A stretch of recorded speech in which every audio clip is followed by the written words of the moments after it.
Olá, eu sou o pastor Alberto Rodrigues. Estou aqui com mais uma mensagem da Palavra do Senhor. Uma mensagem que vai ser liberada na congregação, porque nós vamos estar focando problemas da família, e também para o Ministério de Intercessão, porque faz parte do treinamento e o conhecimento da ação dos principados. Aliás, este é o nono vídeo que eu estou falando sobre Efésios 6:12, sobre os principados.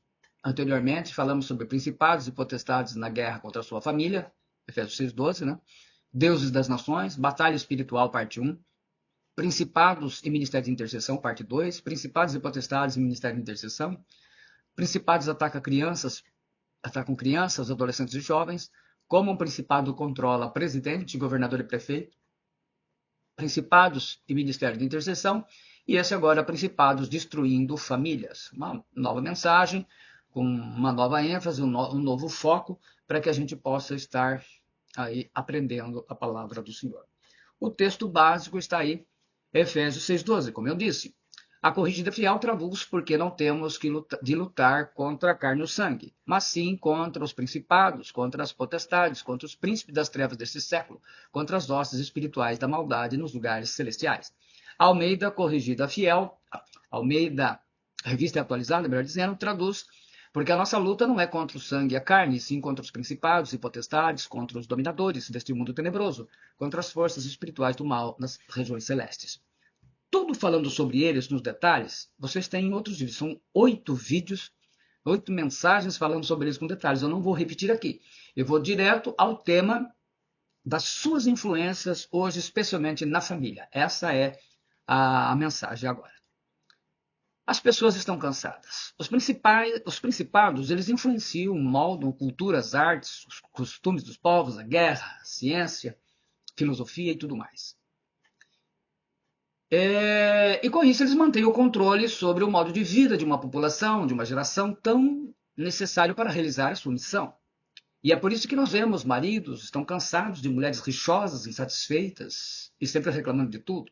Mulheres estão cansadas de maridos violentos, grosseiros, que gritam e que não ajudam em nada.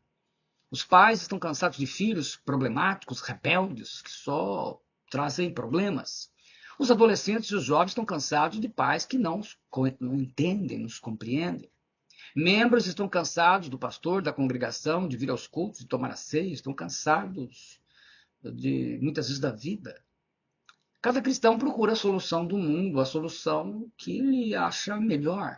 Uns acham que a solução é o suicídio, por isso nós temos um alto índice de suicídios. Outros lamentam ter nascido, outros acham que a solução é sempre o divórcio. Outros acham que a solução é mudar para uma igreja grande e moderna, onde ele possa fazer tudo o que quiser, de modo que quiser, e não ser cobrado, nada.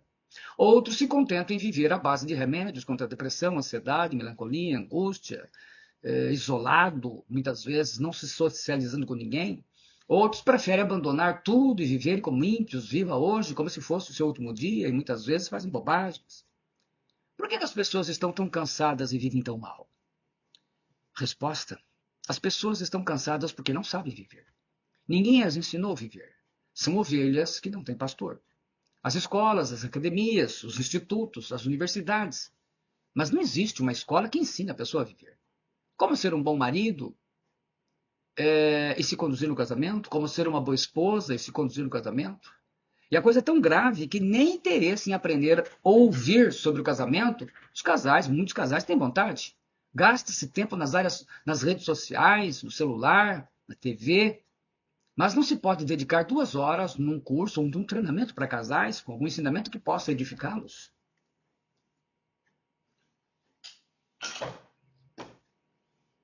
E os resultados disso? Marido e mulher gritando um com o outro, ou discutindo na rua, no mercado, no restaurante, no shopping, e acham que isso é normal em todo casal. Não é normal, mas é comum. Mas por quê? A igreja está cheia de gente religiosa, mas não tem discípulos de Jesus assim. Como ser um bom filho? Como ser um bom neto? Como ser um bom pai, uma boa mãe, um bom avô, uma boa avó? Como criar bem os seus filhos? Como ser um bom cidadão? Como ser um bom patrão, um bom funcionário? Como ser um bom professor, um bom aluno? Como ser uma pessoa boa, equilibrada, com bom senso? A formação de caráter deveria ser matéria obrigatória. Mas nessa geração decadente não se dá importância para isso, especialmente numa cultura como essa que tem adotado o Brasil, né? Nós não vamos encontrar esse tipo de valorização. Por isso estamos como estamos nessa geração. Um caos. Cristãos mentirosos, cheios de mágoa, fofoqueiros, falando mal da vida dos outros, que só reclamam de tudo e de todos, que não respeitam a autoridade, sem compromisso com a obra de Deus, cheios de pecados na vida, casamentos cheios de crises e traições, divórcios, crentes caloteiros que não pagam os outros, rebeliões nas igrejas. Cada hora surge uma igreja nova por causa de rebelião. Os cristãos que se envolvem na política são uma vergonha ao evangelho do reino e ao nome do Senhor Jesus. A ordem do Senhor Jesus Cristo foi ir e fazer discípulos de todas as nações, batizando-os em nome do Pai, do Filho e do Espírito Santo, ensinando-os a observar tudo que vos tenho mandado, a viver retamente, a viver corretamente, a viver segundo a vontade de Deus, a BAP, a boa, agradável e perfeita vontade de Deus. Jesus oferece uma mudança radical do caráter, não uma solução mágica. Ele diz: aprendei de mim que eu sou manso e humilde, em Mateus 11, 29. Como o discípulo vai aprender a viver sendo a vontade de viver segundo a vontade de Deus? Isto é o discipulado. Então o reino de Deus é estabelecido. Ordem em casa, ordem no trabalho, ordem na igreja, ordem no casamento, ordem nos relacionamentos, ordem nas finanças. O que é ensinar a viver? Resposta: aprender a viver de acordo com a vontade de Deus, nosso Pai. Ensinar a viver é como respirar, é o que você faz 24 horas por dia. Aprender a viver significa aprender a falar. Pais e filhos conversam geralmente gritando, falando alto. É em tom áspero, agressivo, com ameaças. Falamos mal dos outros e achamos que é normal. Reclamamos das pessoas, das coisas, de tudo. Criticamos, ofendemos, magoamos as pessoas com palavras e achamos que isso é normal. Falamos palavrões quase sem pensar. Mentimos, praticamente mentimos todos os dias e já nos acostumamos com isso. Aprender a viver significa aprender a tratar bem as pessoas, amar nosso próximo como a nós mesmos, como Jesus ordenou. É ser paciente com as pessoas e com as coisas. É ser humilde e manso, como Jesus foi. Ele deu o modelo, ele deu o exemplo.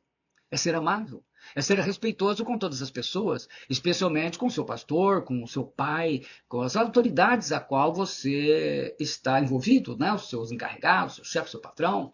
É respeito. Porque a rebelião tem feito grande parte dos evangélicos a serem bocaduras, respondões, falarem de forma desrespeitosa com o pastor, com as autoridades, com o pai, com a mãe. É terrível. Hebreus 13, 7 e 17. Cristão que aprendeu a pagar o mal que ele recebe com o mal, né, na base do chumbo trocado com dói, é mensagem de um evangelho sem reino e sem Senhor. O discípulo aprende a ser pontual e nunca relaxado. Aprender a viver significa aprender a se comportar em casa de acordo com a vontade de Deus. Aprender a ser um marido amável e fiel à esposa. Aprender a ser uma esposa submissa, amável e fiel ao seu marido, está debaixo da missão, ajudando, auxiliadora, idônea. Aprender a ser filho obediente, não respondão, não rebelde, mas atencioso e amoroso com os pais. Aprender a ser um pai e uma mãe que ensinam seus filhos, pelo seu exemplo moral, de caráter, de fé e de serviço no reino de Deus. Aprender a ser um discípulo com lealdade, honra e fidelidade e compromisso. Mas como vou dar valor ao discipulado se de fato eu não sou um discípulo, uma discípula de Jesus, não é? Aprender a cuidar da casa, do quarto, da cama, da higiene pessoal, do horário de dormir, das tarefas da escola, do tempo de celular, do tempo de oração, do tempo da leitura da palavra de Deus. Aprender a viver significa aprender a trabalhar, estudar, administrar bem seu dinheiro e todas as coisas que Deus coloca sob sua responsabilidade. Aprender a não gastar mais do que se ganha. Aprender a pagar a todos a quem deve. Quer sejam irmãos de fé, quer sejam familiares, quer sejam descrentes, ímpios, quer sejam funcionários, não importa, vizinho, gente que você não gosta, se deve, tem que pagar. Aprenda como se comportar em cada ambiente em que esteja, porque caráter transformado não é influenciado pelo meio, mas ele é quem influencia o meio, como sal da terra e luz do mundo, como Jesus ensinou. Vós sois o sal da terra, mas se o sal perder o seu sabor, com que se há de se temperar? Para nada mais presta, senão para se lançar fora e ser pisado pelos homens. Vós sois a luz do mundo. Uma cidade edificada sobre um monte não pode ser escondida. Igualmente, não se acende uma candeia para colocá-la debaixo de um cesto. Ao contrário, coloca-se no velador e assim ilumina todos os que estão na casa. Mateus 5, 13 e 14, na tradução da Bíblia King James atualizada. Aprender a honrar a Deus com o seu dinheiro. E isto afirmo: aquele que semeia pouco, pouco também ceifará, e o que semeia com fartura, com abundância também ceifará.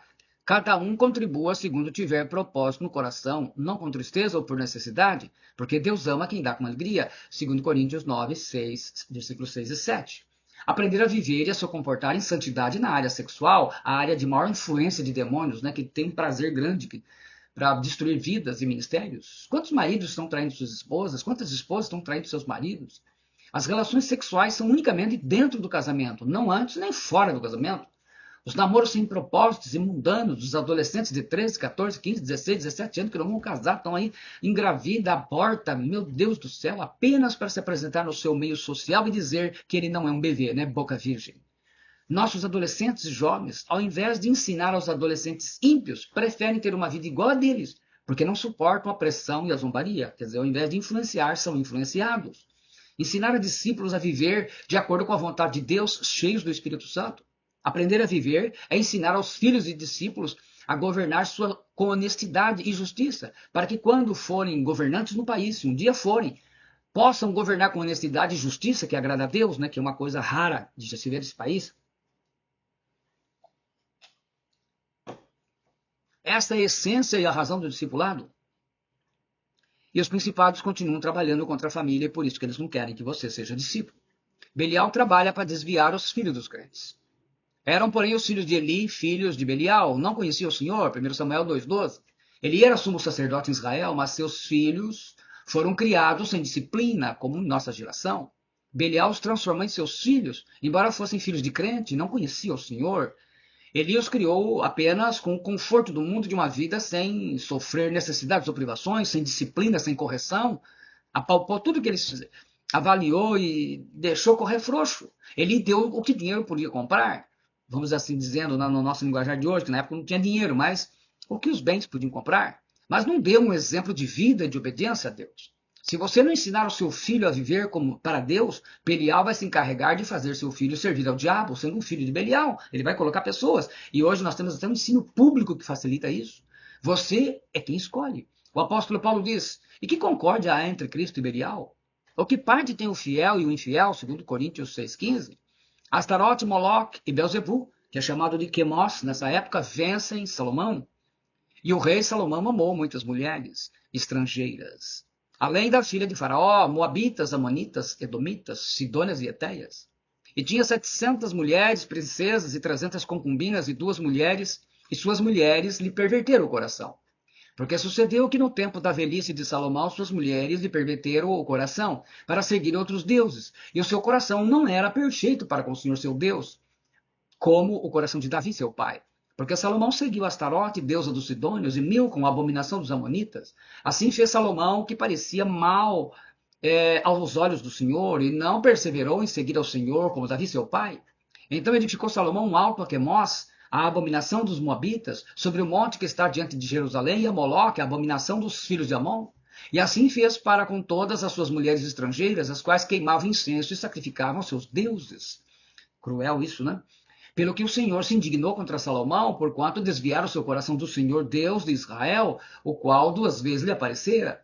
Astarote, Moloque e Belzebu, que é chamado aqui de Quemos, trabalharam em conjunto, usando suas 700 esposas e 300 concubinas para, em sua mente, Salomão não ser perfeito, isto é, inteiramente do Senhor, mas um homem dividido. Foi aos poucos, mas conseguiram. O Belial dominou o filho de Salomão, aí o Belial vem e completa o trabalho que eles tinham para fazer. É uma situação triste, né? Mas eles continuam fazendo isso do mesmo jeito hoje. Roboão, filho de Salomão, reinou em Judá, de 41 anos de idade era Roboão quando começou a reinar, e reinou 17 anos em Jerusalém, na cidade que o Senhor escolhera de todas as tribos de Israel para estabelecer ali o seu nome. Naamar é o nome de sua mãe, Amonita, 1 Reis 14, 21. E ajuntaram-se a ele homens vadios, filhos de Belial, e fortificaram-se contra Roboão, filho de Salomão, sendo Roboão ainda jovem e terno de coração, e não lhes podia resistir, segundo Crônicas 13:7. Roboão foi criado num lar dividido de religião. A mãe Naamá, com a Amonita, lhe ensinaram a adorar Quemos, né? Hoje Belzebu, e a Moloque, e a Salomão ao Deus de Israel no início, né? Ou pelo menos os seus tutores. Tutores vindos de terras distantes ensinavam línguas, filosofias e artes, porque era nobre. Professores hebreus asseguravam que as tradições de Israel fossem mantidas, enquanto mestres estrangeiros traziam sabedoria de outras culturas pagãs e idolatrias, filosofias. Como está a escola pública no Brasil hoje em dia? As mães competiam para garantir a melhor educação para seus filhos. A família de Salomão não é modelo para os crentes. Das 700 mulheres e 300 concubinas, a Bíblia só cita um filho para Salomão. Quer dizer, os outros que ele teve, com certeza teve, não interessa, não tem nada de útil. Roboão, que Salomão teve com a Amonita Naamá, ele cresceu em um ambiente de extremos. Por um lado, recebia educação tradicional israelita sobre a lei de Moisés. Por outro lado, estava imerso nas culturas exóticas, pagãs e idólatras, em seus dias no harém. Essa dualidade acabaria moldando o seu caráter e o destino do futuro reinado de Israel de maneira trágica. Bem trágica, de passagem. As crianças reais raramente viam o pai, Salomão, ocupado e dividido seu tempo com as 1000 mulheres e com os negócios e a política do reino. Mas quando vê seu pai, também por influência de suas mulheres, adorando a Astarote e a Milcom, que é Moloque, outro nome de Moloque, sua fé no Senhor já era frágil. Acabou por formar um homem sem convicção de sua fé verdadeira no único Deus verdadeiro. É bom explicar que os nomes eles mudam muito, né? Esses demônios vão mudando o nome em cada país, em cada cultura, para eles isso não importa. Tendo Astarote, Moloque e Belzebu trabalhado no pai Salomão, Moloque, que lembrando que Belzebu aqui é um nome antigo, é o nome moderno de Quemos. Foi a vez de Belial dominar o filho Roboão. Assim, os principados destruíram a família de Salomão e, através dela, alcançaram seu objetivo, que era destruir Israel. Quanto aos filhos de Israel, porém, que habitavam nas cidades de Judá, sobre eles reinou Roboão, 1 Reis 12, 17. Tendo ouvido todo Israel que Jeroboão tinha voltado, mandaram chamá-lo para a congregação, e o fizeram rei sobre todo Israel. Ninguém seguiu a casa de Davi, senão somente a tribo de Judá. Dividiram a nação, 10 tribos ficaram com Jeroboão, e 2 tribos com Roboão, filho de Salomão, foram para o cativeiro da Babilônia posteriormente, e até hoje as 12 tribos ainda não foram restauradas. Foi um longo trabalho de 4 principados, Astarote, Moloque, Belzebu e Belial. Primeiro corromperam uma família, que era a família do rei, a família do líder, e depois dividiram a nação, que foi para o cativeiro da Babilônia, devido a tantos pecados cometidos. Lá aprenderam a falar outros idiomas, assimilar outras culturas. O hebraico, sua língua original, tornou-se uma língua morta até o século XX, quando começou a ser restaurada. Assim, quando Jesus viveu e nasceu em Israel, o povo hebreu falava o aramaico, que é um dialeto do hebraico, mas não o hebraico, não é? Os crentes estão brincando de ser crentes, mas os demônios não brincam de ser demônios, e Salomão aprendeu isso de dura forma. Essa dualidade encontramos nos lares dos crentes atuais. O pai não tem firmeza na criação dos filhos, sendo liberal e diz sim para tudo. A mãe lutando desesperadamente para que os filhos sirvam a Deus e no final crescem filhos de Belial, que não conhecem o Senhor e se lançam de cabeça no mundo e no poder dos principados. Os crentes atuais estão levando uma vida que pode ser resumida de 2 formas, ou de 2 fases. Primeiro, ganhar dinheiro o quanto se puder. Segundo, gastar o dinheiro naquilo que nos dá prazer e alegria. E só de viver nisso.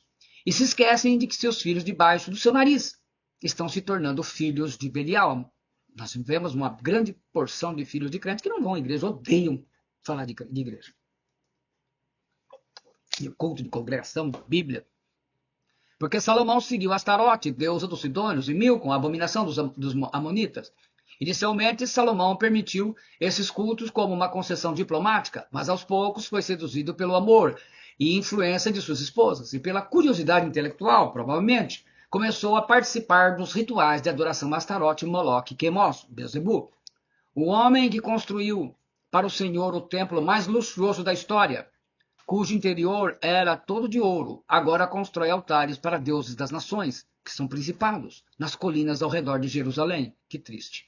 Foi um verdadeiro ecumenismo, uma salada misturando a adoração ao Deus de Israel com principados. E hoje, grande parte das igrejas seguem o mesmo rumo. Em seus cultos estão cheios de elementos pagãos, de feitiçaria. Vela, rocha ungida, água ungida, cimento ungido, lenço ungido, arca da aliança, mezuzá e por aí vai. O povo hebreu, vendo o seu sábio rei adorar deuses pagãos, começou a questionar a própria fé e serviram a esses demônios. Sacerdotes e profetas alertavam sobre a ira de Deus sobre Israel. Mas suas vozes eram abafadas pelo som dos tambores, dos cultos pagãos e pelos risos das mulheres no harém real. No coração do reino de Salomão, uma dura batalha espiritual estava sendo travada. Os principados Astarote, Moloque e Belzebu, aos poucos iam vencendo a guerra. Belzebu aí com o nome de Quemos. Hoje em dia acontece o mesmo. Famílias e igrejas, famílias divididas, porque o pai é ímpio, ou um crente que não nasceu de novo e a mãe luta para manter os seus filhos na sã doutrina da palavra do Senhor, a Bíblia Sagrada. É uma verdadeira batalha. Os principados querem os seus filhos e as mães lutam bravamente para mantê-los no Senhor Jesus, que é uma tarefa muito difícil. E assim fez para com todas as suas mulheres estrangeiras, os quais queimavam incenso e sacrificavam a seus deuses. E Salomão começou a colher as consequências de suas escolhas. Manter 1000 mulheres era um fardo financeiro imenso. Cada esposa real exigia um padrão de vida digno de sua posição. Servos, joias, roupas finas, alimentos exóticos e lugar para adorar seus deuses pagãos. O tesouro real, que era o governo, antes transbordando de riquezas, começou a mostrar sinais de esgotamento. O gasto era imenso, até porque Deus começou a tirar a mão da bênção, né? Porque a idolatria é terrível. E o que faz um governo que gasta demais em vaidades e coisas inúteis? O sistema tributário teve que ser aumentado para sustentar o estilo de vida nababesco da corte, igual acontece hoje no Brasil. Justo o homem que escreveu: o rei justo traz estabilidade ao país, mas o amigo de impostos o leva à ruína. Provérbios 29:4. O povo, antes orgulhoso do seu rei, de imensa sabedoria, começou a reclamar sobre os altos impostos que cresciam. Trabalhos forçados foram implementados para manter os palácios e os templos funcionando, gerando ressentimento entre as 12 tribos de Israel. No harém, as intrigas se intensificavam com o envelhecimento do rei Salomão. As esposas mais jovens competiam por atenção, enquanto as mais antigas lutavam para manter a sua influência. Os principados não se importam que você fique rico, ou que você viaje os 5 continentes do mundo, que você compre tudo o que o dinheiro puder imaginar. Só uma coisa eles não admitem: que você trabalhe para Deus e adore e sirva ao Senhor de forma íntegra, que você seja realmente um salvo. Sua missão é essa, né? 1 Reis 11, 4, 9, de certinho, os versículos 4 e 9. Porque sucedeu que no tempo da velhice de Salomão, suas mulheres lhe perverteram o coração para seguir outros deuses. E o seu coração não era perfeito para com o Senhor, seu Deus, como o coração de Davi, seu pai. Pelo que o Senhor se indignou contra Salomão, porquanto desviara o seu coração do Senhor, Deus de Israel, o qual 2 vezes lhe aparecera. Olha só o privilégio que ele teve, nem isso adiantou, né? A vida dedicada apenas ao que o dinheiro proporciona é um obstáculo que impede a salvação e a adoração a Deus. A vida de luxo e de satisfação do seu ego levou o homem pecador mais sábio que já existiu a agir como um tolo e um idiota. Por isso Deus enviou a voz profética de Aías, né? Para anunciar qual seria a herança espiritual que Salomão deixaria para seu filho Roboão. Aías pegou na capa nova que tinha sobre si, rasgou em 12 pedaços e disse a Jeroboão: toma 10 pedaços, porque assim diz o Senhor Deus de Israel: eis que rasgarei o reino da mão de Salomão, e a ti darei 10 tribos, porém ele terá uma tribo, por amor de Davi meu servo, por amor de Jerusalém, a cidade que escolhi de todas as tribos de Israel. Porque Salomão me deixou e se encurvou a Astarote, deusa dos Sidônios, a Quemos, deus de Moabe, e a Milcom, deus dos filhos de Amon, e não andou nos meus caminhos para fazer o que é reto perante mim, a saber, os meus estatutos e os meus juízos, como fez Davi seu pai. 1 Reis 11, versículos 30 a 33. Por causa dos pecados de Salomão, seu pai Roboão teve uma criação pagã, e acabou herdando as consequências, perdendo o reino, a riqueza de 10 tribos de Israel. Por que ele teve as consequências? Porque ele seguiu no caminho. Ele não tinha formação para saber, para fazer a coisa correta. E por causa do seu avô Davi, ainda ficou 2 tribos de Israel, Judá e Benjamim. E por isso até hoje dizemos judeus, né? Para o povo de Israel. O dinheiro que Deus deu a Salomão estava sendo gasto com suas vaidades pessoais. Aliás, ele mesmo quem escreveu: vaidade de vaidades, diz o pregador, vaidade de vaidades, tudo é vaidade. Eclesiastes 1, 2. Sua vida espiritual foi tão medíocre, sem frutos dignos de Deus, que ele não é mencionado no Novo Testamento como modelo de fé. Jesus cita ele para falar da sua glória material, comparando com o lírio. E quanto ao vestuário, por que andais ansiosos? Olhai para os lírios do campo, como eles crescem, não trabalham nem fiam. E eu vos digo que nem mesmo Salomão, em toda a sua glória, se vestiu como qualquer deles. Mateus 6, 28 e 29. E o templo luxuoso que Salomão construiu, o primeiro templo, o Senhor permitiu que fosse destruído em 586 a.C., pelo rei Nabucodonosor II, do Império Neobabilônico, durante um cerco de 30 meses a Jerusalém. Estava contaminado pelos principados. Sabemos que somos de Deus e que o mundo inteiro jaz no maligno. E para a gente ilustrar bem essa influência, essa ilustração, eu vou contar uma parábola do cavalo e o princípio da confusão. São dos princípios de guerra espiritual. E nós vamos ver que os principados aproveitam do coração corrupto do homem, da maldade do homem. Um principado se aproximou de um cavalo que estava amarrado junto a uma árvore e soltou o cavalo. O cavalo, uma vez solto, entrou na horta de camponeses vizinhos e começou a comer tudo o que havia naquela horta. A mulher do dono da horta, quando viu aquilo, ficou apavorada e imediatamente pegou um rifle, atirou no cavalo e o matou. O dono do cavalo, vendo a mulher matar o seu cavalo, ficou enfurecido e também pegou seu rifle e atirou contra a mulher, matando-a. Ao voltar para casa, o camponês encontrou sua mulher morta e, sabendo quem a matou, foi atrás do dono do cavalo e também o matou com uma forma de vingança. Como forma de vingança, os filhos do dono do cavalo, ao ver o pai morto, puseram fogo e queimaram a fazenda do camponês. O camponês, em represália, foi atrás dos filhos do dono do cavalo e também os matou. O camponês, a ver tudo o que tinha acontecido, as desgraças que o cercou, e apavorado com aquilo que fez, ele tomou a sua arma e se suicidou. Outros demônios que estavam naquela região viram toda a desgraça que aconteceu e foram perguntar ao principado: chefe, o que o senhor fez para ter tanto sucesso nessa missão? Ao que o principado respondeu: não fiz nada, só soltei o cavalo. Moral: corações corrompidos podem brincar de ser crentes, mas os demônios não brincam de ser demônios. E fica aí a lição. É tempo de investirmos nossa vida espiritual, dos nossos filhos, netos e parentes. Eles precisam ser discípulos de Jesus. O tempo do fim está chegando. E ainda ecoa as palavras de Jesus. E por se multiplicar a iniquidade, o amor se esfriará de quase todos. Aquele, porém, que perseverará até o fim, esse será salvo. Mateus 24, 12 e 13. Qual herança você está deixando como legado aos seus filhos? A seu filho, a seus filhos? Somente coisas materiais? Que frutos você tem dado para Deus? O apóstolo Paulo mostra o que é o discipulado de mãe e avó. Ao amado filho Timóteo, graça, misericórdia e paz da parte de Deus Pai e de Cristo Jesus nosso Senhor, pela recordação que guardo da tua fé, sem fingimento, a mesma que primeiramente habitou em tua avó Loide, e que em tua mãe Eunice, e estou certo de que também em ti, 2 Timóteo 1, 2, 5. Então, a Loide, ela discipulou a sua filha Eunice, que discipulou o seu neto, o seu filho, o neto da Loide. A discípula Loide discipulou sua filha Eunice, que discipulou o seu filho Timóteo. Hoje, um ministro de Deus, junto com o apóstolo Paulo. Essa é a maior e melhor herança a deixar aos nossos filhos. Eu espero que você tenha gostado, que você tenha aproveitado bem essa mensagem, mostrando a importância. A gente viu pela tragédia da família de Salomão, como é que eles trabalham, como esses principados agem. Olhe bem a tua família e invista nela. O conforto material, a vida material, que é muito importante para nossas vidas, mas se a gente se basear apenas nisso, nós estaremos perdendo uma geração, a geração dos nossos filhos e comprometendo a geração dos nossos netos. Se você gostou, deixa aí o seu gostei, deixa um comentário para a edificação de todos os irmãos e irmãs. Compartilhe a mensagem. Muito obrigado. Deus abençoe. Para o Ministério de Intercessão, fica mais uma mensagem para nós estarmos atentos às nossas orações. Para os discípulos também, estejam preparando e meditando. Deus te abençoe, em nome do Senhor Jesus Cristo, para a honra e glória do Pai, do Filho e do Espírito Santo. Amém. Eu sou o pastor Alberto Rodrigues. Obrigado.